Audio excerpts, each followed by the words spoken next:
Hi everyone, my name is Tyler Smith and I'm the University Ombuds at Northeastern Illinois University. I'm coming to you today from my home making this video because a lot of us are working remotely right now, and in the future a lot of us will be teaching and learning remotely, and I think there's a lot of changes that are happening right now in light of the coronavirus situation, and they're happening in a pretty sudden and rapid and fluid kind of way, and it's coupled with a level of uncertainty and unknown about what the future might hold, and how long we might be dealing with some of this situation and what the impact of that will be. And of course, that triggers feelings of anxiety and uncertainty and confusion and worry and fear and even frustration for people. And I think all of that together can certainly be a recipe for conflict to exist. Because we have to keep the work moving forward, and do the best that we can, I think that there are some things that we can consider from a conflict prevention and management standpoint moving forward that might help us. So I want to talk about what some of those basic things are, and I'm just going to kind of scratch the surface here, and talk about some core considerations and strategies, but I think it's at least a place to start. So for starters, from a prevention standpoint, I think we can think about the importance of setting clear and realistic expectations with one another, regardless of what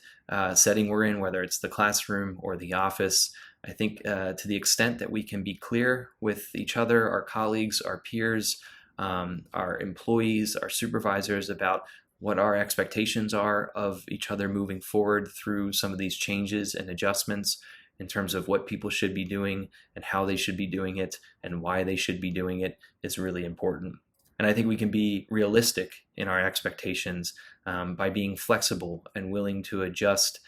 to the different needs that individuals have in a difficult and tough situation like this. I think we can also think about making communication a daily priority, emphasizing it even more than we might already do. Think about the frequency of our communication, the way in which we communicate, the mode of communication that we use, thinking about ways in which we can constantly check in with one another, maybe more than we otherwise do, just to see how folks are doing, check in to see how things are working, if people are getting the support, the resources, the clarity that they need. If they're not, what can be adjusted or done to change that? In terms of modes of communication, I think we can take advantage of multiple modes of communication. I think there is a temptation sometimes when you're operating in this remote way to rely on electronic forms of communication, and understandably, there are convenience factors related to that.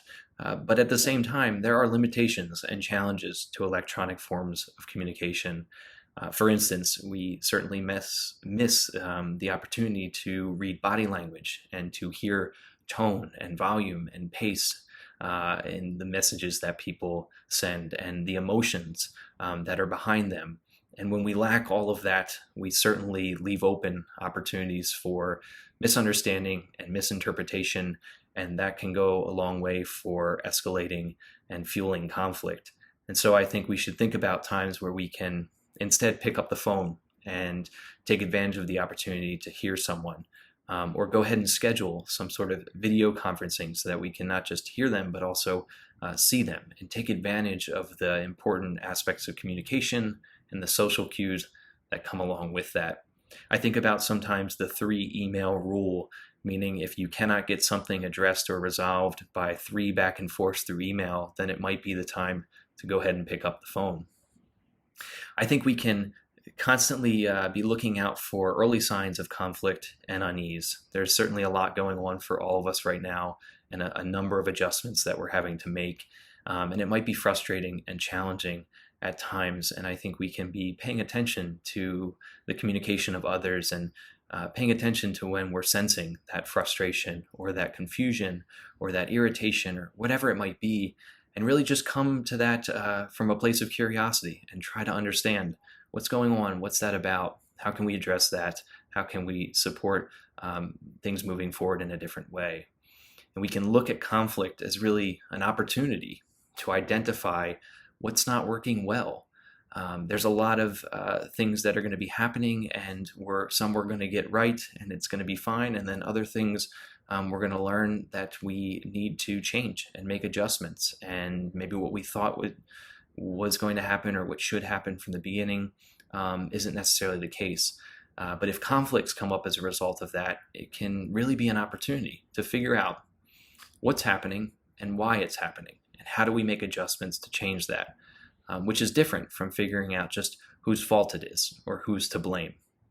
And I think when we approach it in that way, as kind of an opportunity and with a level of curiosity, we can also think about what some of the more underlying sources of the conflict might be. We can get away from just seeing the conflict as some sort of interpersonal rift or simply a breakdown in communication, and we can look deeper at some of the processes or structures or systems or expectations that we're creating that are actually kind of fueling the conflict in some way, and we can think about what it means to address it at that level. All of that can only happen if we're intentionally creating the space to encourage people to express concerns, perspectives, and ideas. As we move forward, we can create opportunities for people to be able to do that, to really want to hear from people, to create feedback loops, as I mentioned before, so that people can express what they're experiencing, they can talk about the challenges that they're facing, they can identify problems that they see, and that we can work together collaboratively to figure out how to address them. That's also going to require all of us to pay attention to how we listen to one another, and focusing on listening to really understand and make sure that we're acknowledging what we're hearing from others, and asking questions when we don't understand, or asking questions to test our assumptions. And if we're able to do all of that, we can certainly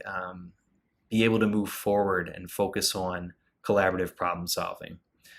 because that all allows us to really identify what some of the core problems are, understand what the different needs and interests are that people have around that problem, and figure out how we can explore solutions that move us forward in a way that works best for everyone involved. And I know that all of this is sometimes harder to actually put into practice. In other words, it's easier said than done, and that's okay. So I encourage people, as you move forward and as you experience some of these challenges, because you will, we should expect that conflict will probably come up, that it's okay to reach out and ask for help. It's okay to contact, of course, me in the Ombuds office or any other resource at the university that might be in a position to help you explore how you navigate a difficult situation, address a conflict, or resolve some sort of problem that comes up. And so I encourage people at any point to reach out to me in the Ombuds office to set up a time to speak about a difficult situation or a conflict that you might be experiencing. Whether you're faculty, staff, or student here at the university, you can reach out and set up a time to meet with me. We can talk by phone, or we can set up a video conference in the time being until we get back to face-to-face or in-person ways of doing things. So reach out to me via email at ombuds@neiu.edu or by phone at 773-442-4527. And otherwise, I appreciate you taking some time to watch this video, and take good care and stay safe.